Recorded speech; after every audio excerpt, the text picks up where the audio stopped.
Vivimos en un mundo complejo, lleno de violencia y en apariencia sin esperanza.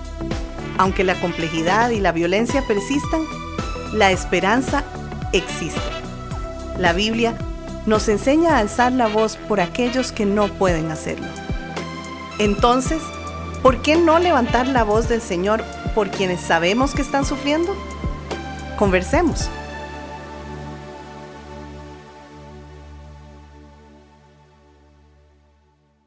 La Biblia enfatiza la importancia de respetar y honrar a los ancianos, considerándolos como personas de gran valor en la familia y, por supuesto, en la comunidad. Dios, como creador, reconoce el valor de cada etapa de la vida y destaca de manera especial la dignidad de la vejez. Proverbios 20:29 dice que la gloria de los jóvenes es su fuerza y la hermosura de los ancianos es su vejez.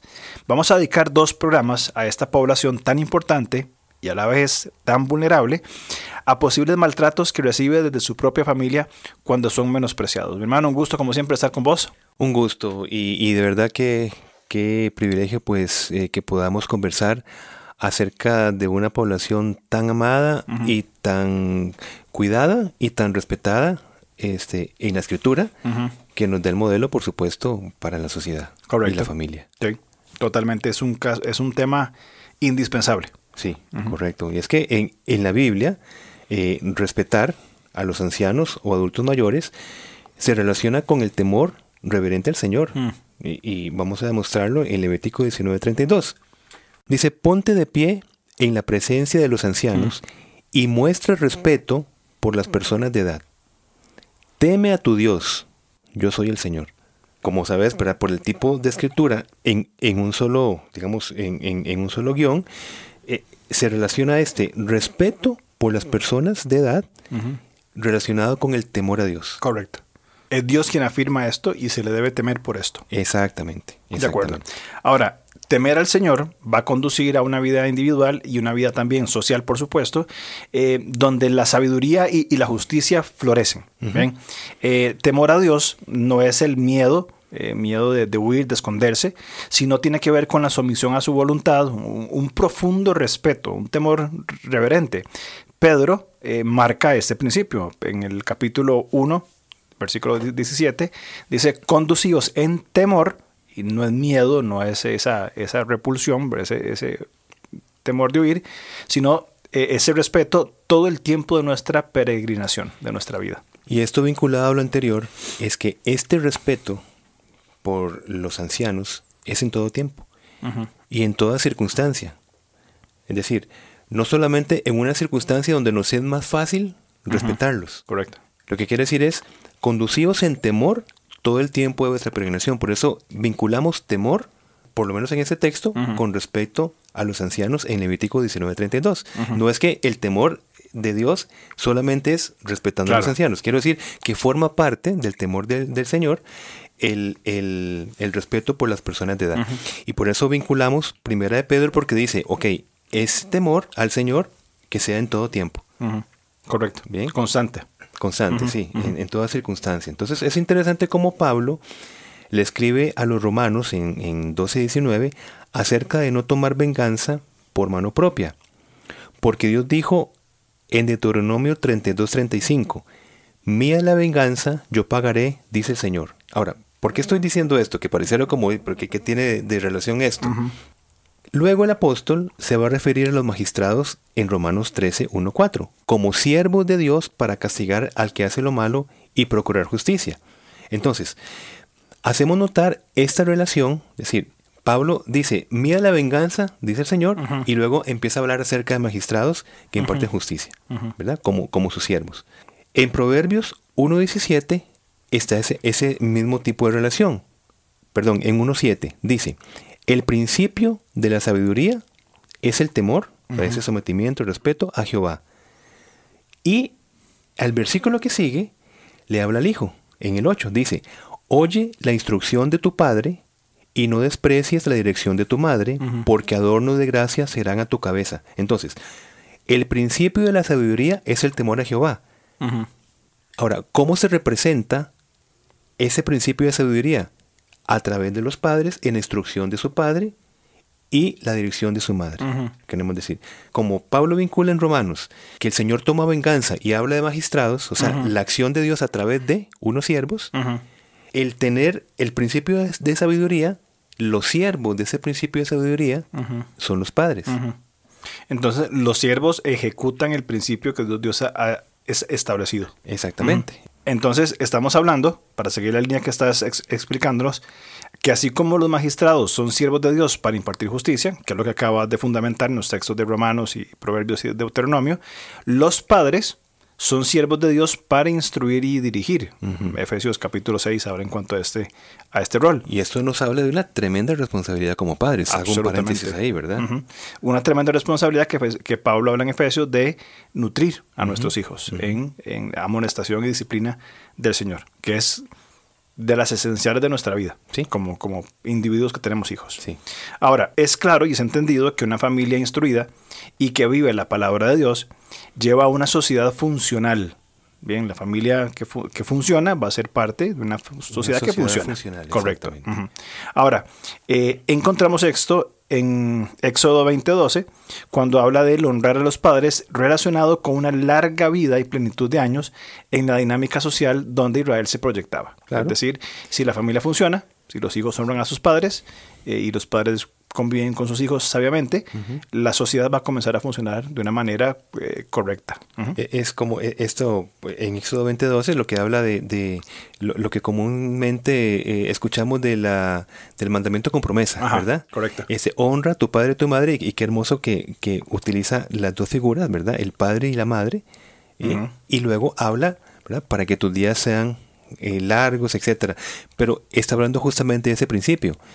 Desde el sometimiento voluntario a la instrucción y la sabiduría de los padres florece en una sociedad funcional. La rebeldía de los padres hacia los padres lleva también y se manifiesta en la sociedad en la que tenemos hoy, por ejemplo, y donde todos convivimos en ella, y donde esto no significa en absoluto pues lo que el Señor busca a través primero de la familia y luego impactando a sociedades formadas precisamente por familias. Estamos hablando entonces de que hijos rebeldes en el hogar van a ser personas rebeldes en la sociedad. E igualmente la funcionalidad en el hogar va a ser funcionalidad en la sociedad por los patrones de conducta que van desarrollando. Claro. Okay. Hijos que no, en el contexto de Éxodo, que no se iban a ir por dioses ajenos, porque estaban conservando, digamos, el Dios verdadero que los padres le estaban transmitiendo. Correcto. Cuando los padres fallan en esto, es cuando vemos a los hijos entregados a la idolatría según los lugares donde iban, ¿verdad? Correcto. Y obviamente no había un funcionamiento social correcto. La parte buena de todo esto, entre todo lo bueno que hay, una muy buena, es que los padres no somos instructores en nosotros mismos. Sí. O sea, queremos decir que no hay una sabiduría desde una mera experiencia propia. Como lo que yo aprendí, eso es lo que yo voy a instruir. Sino que somos transmisores de instrucciones divinas. Y me gusta mucho este juego de palabras. Transmisores, un medio que recibe y da de instrucciones divinas. Es decir, lo que viene de Dios. Que es lo que aclara Deuteronomio 6 al 7. Esta famosa Shema, ¿verdad? Que habla de la instrucción que los padres están llamados de dar a los hijos. Rápidamente quiero leerlo nada más para recordarnos el texto. Dice: y estas palabras que yo te mando hoy estarán sobre tu corazón, y diligentemente las enseñarás a tus hijos, y hablarás de ellas cuando te sientes en tu casa y cuando andes por el camino, cuando te acuestes y cuando te levantes, y continúa el 8 inclusive, las atarás como una señal en tu mano y serán por insignia entre tus ojos. Es decir, esta enseñanza que hemos recibido como hijos de Dios es fundamental transmitirla a nuestros hijos. Sí. Y la misma palabra nos dice cómo transmitirlos, es decir, nos dice qué transmitir, que son los principios y las normas como tales. Y también nos dice cómo transmitirlas, porque tales instrucciones no van a enfatizar meramente cumplir la instrucción o la norma, sino recibir primero la gracia para motivar y animar al hijo para que tenga una respuesta a esa norma desde el amor. Exacto. La norma siempre va a estar. Correcto. Pero no es solamente la norma, sí, es desde el amor. Y como estamos diciendo, también esto lo modela la Escritura, porque en este contexto de Deuteronomio 6, en el versículo 20, resulta ser que el hijo le pregunta al padre acerca del significado de las leyes, y es el mismo Dios, mi hermano, en versículos siguientes, quien le va a decir al padre qué decir. Y le va a decir que enfatice la gracia antes de explicarle la ley. Porque el padre requiere contestar explicando al hijo cómo Dios liberó con mano poderosa a Israel de Egipto y le guió por el desierto. Eso es lo que le dice Dios. Cuando tu hijo te pregunte, primero háblale de cómo yo lo liberé. Primero, háblale de la gracia y de mi amor. Primero. Hasta el versículo 24 es cuando el padre debe decir, según la misma palabra de Dios, y nos mandó Jehová que cumplamos todos estos estatutos. Entonces, nos dice qué decir y cómo decirlo. Exacto. ¿Verdad? Aquí hay un asunto, como vos solés comentar y lo comentaste en un programa anterior, aquí hay un asunto de relación primero y luego de función. Es decir, antes de que obedezcan, tienen que saber quién es Dios. Exactamente. En el texto habla de grandes y temibles señales, maravillas, los sacó de Egipto para traerlos. Este es Dios con quien tenemos una relación. Conocido, o en el proceso de seguir conociendo a Dios, viene entonces ahora sí, el Señor nos mandó que observáramos estos estatutos. Correcto. Y es la dinámica que los padres debemos tener con nuestros hijos. Muy bien. Entonces, cuando se dan dinámicas, que hay un asunto también que es importante mencionar, cuando como padres enfatizamos la obediencia sin estar presentes, abrimos ahí comillas, una obediencia sin estar presentes, que es un concepto de Daniel Siegel, es cuando llevamos nuestra paternidad a un nivel disfuncional de exasperación o desánimo, que es según Colosenses 3:21, este texto, ¿verdad? De no hagamos exasperar o perderle el espíritu de vivir a nuestros hijos. Entonces el hijo se sentirá valorado según lo que haga por sobre quién es, que es básicamente lo que dijimos en el punto anterior. Claro, exactamente. Y como se ha señalado en podcast anteriores, mi hermano, esta dinámica relacional es base segura para el desarrollo de la codependencia en los hijos. ¿Por qué? Porque es encontrar valoración y autoestima de parte del hijo en la respuesta de una figura afectiva según lo que haga y no según lo que es. Es decir, si yo hago bien las cosas, entonces voy a ganarme un buen estado emocional de mis papás. Así que cuando vengan a una próxima relación, entenderá por ese modelaje de que yo soy el responsable del estado emocional de mi próximo cónyuge. Yo tengo un papel de estar, digamos, siempre atendiendo el estado emocional de la otra persona, asumiendo sus irresponsabilidades, porque si yo fui modelado desde pequeño. Es decir, me enseñaron a que lo que haga me define y no quién soy. Exactamente. Que es un problema muy, muy común, ¿verdad? Que tal vez no se habla con esos términos, pero es muy común. Porque muchas veces, y más dentro de un ambiente cristiano, muchas veces algunos padres pretenden evidenciar una muy buena espiritualidad de acuerdo a su paternidad.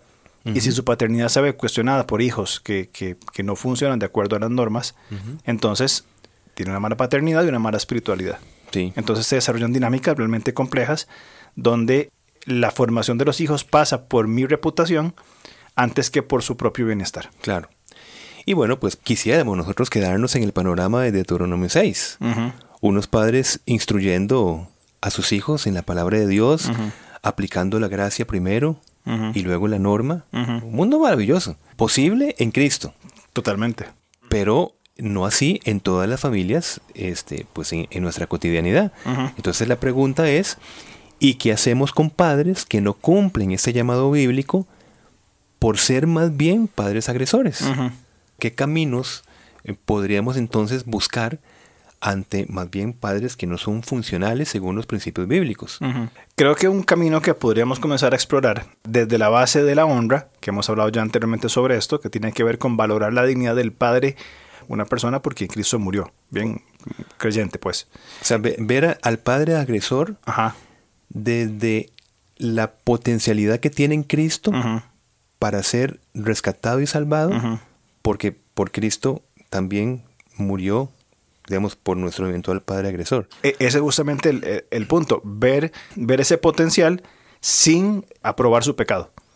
O sea, hay un potencial de salvación, hay una dignidad humana sin querer o sin la intención o sin el propósito de aprobar su propio pecado. Okay. Eso hay que marcar ese límite. Porque honrar no es aceptar. Honrar tampoco es justificar el abuso. En este caso, no elimina el límite de saludable, denunciar, buscar protección si fuera necesario. Es parte del proceso de honra. Es decir, que seguimos honrando, estableciendo límites saludables con nuestros padres agresores. Exacto. Seguimos honrándolos, denunciándolos. O sea, que no por denunciarlos los estamos deshonrando. Porque eso es amor firme. Claro, porque podríamos quedarnos con Éxodo 20, honra a tu padre y a tu madre. Una mala interpretación podría decir, no, si yo denuncio sus abusos, no lo estoy honrando. Es como hemos visto en otros casos de matrimonios cristianos donde la víctima no denuncia ni acusa al abusador por, y abro gigantescas comillas, por su testimonio. Y creo que lo hemos hablado ya en otros asuntos, ¿verdad? En otros programas. Muy bien. Bueno, pues estamos contestando qué hacemos con padres que no cumplen ese llamado bíblico por ser más bien agresores. Seguimos insistiendo, honrándolos, porque así cumplimos la palabra de Dios, ¿verdad? Pero hay que entender también qué implica honrar. ¿Qué es honra? Sí, en ese contexto de un padre agresor no significa callar ante el maltrato. Honrar no significa callar ante el maltrato de posibles padres agresores. Implica, dentro de la honra, responder con enojo válido. Pero que dicho enojo no se acompañe de irrespeto, Exacto, de gritos, de insultos, de sarcasmos. Es decir, buscar con las palabras un daño intencional. O sea, no se trata de eso, ¿verdad? A pesar de que se esté recibiendo un daño intencional. ¿Okay? Así los honramos. No los honramos con el silencio, claro, ante el maltrato. Los honramos con una respuesta, digamos, efectiva, pero no vinculada con la intensidad de hacer daño con la que lo estamos recibiendo. Claro. Es vencer con el bien y el mal, como mucho hablamos de Romanos 12:21. Entonces, la asertividad nunca es expresión de la deshonra o irrespeto. Y aclaremos que la asertividad es esa facultad de yo poderme expresar, poder expresar, comunicar funcionalmente lo que yo siento, lo que yo necesito, lo que me está afectando, ¿verdad? Cómo me están transgrediendo mis límites, etc. Esa capacidad, ahora está de moda decir, es asertividad. Esa capacidad de poderse expresar, que suena fácil, pero no se aplica, porque se media con el miedo, ¿verdad? Tengo miedo que si expreso lo que necesito y lo que siento, el problema se va a hacer mayor. Exacto. Y no es así. Y ese silencio fomenta el abuso. Totalmente, claro que sí. Igualmente los hijos que procuran o que supongan que honrar es guardar el silencio, están más bien perpetrando el abuso y dejando que esa persona, una persona cercana, permanezca en una condición de degradación, de decaimiento, de fracaso en todo sentido. Exacto, por no denunciar un abuso. Vos considerás, porque cuando hablamos de mujeres, esposas, que tienen que ser más sometidas en el sentido de que este sometimiento fortalece la denuncia, el amor firme, límites. ¿Consideras que honrar es para los hijos lo que someterse es para las esposas? Sí, totalmente de acuerdo. Honrar es para los hijos, para lo que respetar es a las esposas, que es lo que Pablo dice, a las esposas. Correcto. Respeten a sus maridos. Ahora, respetar significa no decir nada porque se puede enojar, porque no le puedo llevar la contraria. Nunca. Respetar implica establecer límites relacionales. Correcto. Alzar la voz en contra del maltrato. Y con eso estamos más bien profundamente respetando. Claro. Digamos, la esposa está profundamente respetando a su cónyuge. No hacerlo así es exactamente lo contrario. Más bien lo estoy respetando. Correcto. Porque ese respeto lo que va a producir es un espacio para el arrepentimiento. Es decir, cuando un hijo honra, cuando una esposa respeta, está abriendo espacio desde un amor saludable y firme para decir, tu conducta, tus acciones son totalmente dañinas, te lo presento, te lo expongo, lo pongo enfrente para que se proceda al arrepentimiento y una restauración integral de la persona. Sí, inclusive permíteme profundizar más en esto. Mira, la responsabilidad que implica también es yo poder responder desde una habilidad. Entonces, el respeto significa una dinámica responsable. Porque si una mujer entiende muy bien su identidad en Cristo, sabrá aborrecer aquello que Cristo aborrece. Claro. Entonces, ha sido habilitada en Cristo para saber denunciar y para saber responder en contra del abuso. Correcto. Entonces, una mujer que respeta a su esposo es una mujer responsable, porque está respondiendo a la habilidad que tiene en Cristo para reconocer el maltrato y oponerse a él. O sea, es lo contrario a lo que popularmente se piensa. Yo lo respeto tanto que no voy a decir nada. Exacto. Y oculta. Es más, lo voy a respetar tanto que voy a guardar su testimonio. Exacto. Entre comillas, ¿verdad? Y guardar el testimonio es ocultar un pecado que inclusive se ha mantenido durante mucho tiempo. Entonces hablamos de una actitud responsable de parte de la víctima, Sí. sea esposa, sea un hijo, de denunciar porque es una muestra de honra o de respeto. Sí. Y todo esto es amor. Absolutamente. Claro. Todo esto es amor. Claro, porque no es dejar abandonada a una persona en su condición. Exacto. Es procurar los espacios para que se arrepienta, busque la transformación, busque, etc. Este honrar también, en este contexto que estamos hablando, de un padre agresor, no significa, y aquí queremos ser muy enfáticos, no significa callar ante el maltrato. Implica responder con un enojo válido. Ese enojo correcto, el enojo que nos impulsa a responder a sus abusos. Pero que dicho enojo no se acompañe, como ya vos lo decías, ¿verdad?, de estos gritos y todo ese asunto más, ¿verdad? Que es un punto sumamente importante. También honrar implica que un padre agresor se va a orar por un padre agresor. Es decir, hay una persona, bien, que conoce al Señor, otra persona que está obrando en agresiones. Es importante esta vida de oración, que es lo que Timoteo llama, ¿verdad?, a orar por todos, incluyendo los no creyentes. O sea, honrar implica orar por la salvación de la persona. Correcto. Sí, y la persona agresora. Entonces, ¿qué importante es esto? Yo recibo, digamos, en ese contexto que estamos hablando, recibo una agresión por parte de una figura paterna, ¿no? ¿Cómo honro yo a esta persona aún recibiendo esta agresión? Orando por su salvación. ¿Ves? Entonces, ya hemos hablado por medio de la asertividad, denunciando, poniendo límites, etc. Otra manera de honrar es orar por su salvación. Sí. Que fue un poco lo que hizo Job por sus amigos. Correcto. En un punto después de todo, cuando terminan, Dios le dice, ora por tus amigos. Sí. Aquellos que estaban, a ver, no es un contexto de abuso. Pero que Dios había desacreditado. Claro. O sea, que se había mostrado el error o el dolor que habían generado, y ore por sus amigos, ¿sí? Y ahí se seguirá con... Exacto. Muy bien. Exactamente, sí. Y bueno, el último recurso que queremos poner acá es perdonar, pero sin ser cómplice. Perdonar sin ser cómplice. Efesios 4, 31 y 32 nos llama a perdonar como Cristo nos perdonó, pero el perdón no significa permitir que el abuso continúe. Correcto. O sea, no es te perdono y sigo siendo blanco de injusticias. No. Parte del perdón profundo es también cuidar que no se siga normalizando esa dinámica de maltrato y de agresión. Esto implica también en el perdonar. Correcto. Es una dinámica muy importante y creo que va ligada con el orar. O sea, el hecho de que una persona pueda orar y perdonar a otro, tiene que ver realmente con un profundo compromiso con el Señor y entender que desde estas acciones no va a tolerar los abusos. Claro que sí. Pues mi hermano, yo creo que podríamos nosotros continuar en una segunda parte, si Dios nos permite, la otra semana, para seguir ahondando acerca de esta relación con el adulto mayor, que lo estamos haciendo como por diferentes situaciones que podrían darse. Estamos viendo un padre posiblemente agresor y ya nos vamos dirigiendo hacia donde ahora sí los padres podrían ser blancos de agresiones más bien de sus hijos. Exacto, al revés. Entonces venimos la próxima semana con la parte 2. Claro que sí. Muy bien, nos vemos entonces. Muchas gracias. Gracias. Chao. Gracias por escucharnos. Estamos listos para seguir conversando a través de nuestras redes sociales. En Instagram, búsquenos como @levantacr.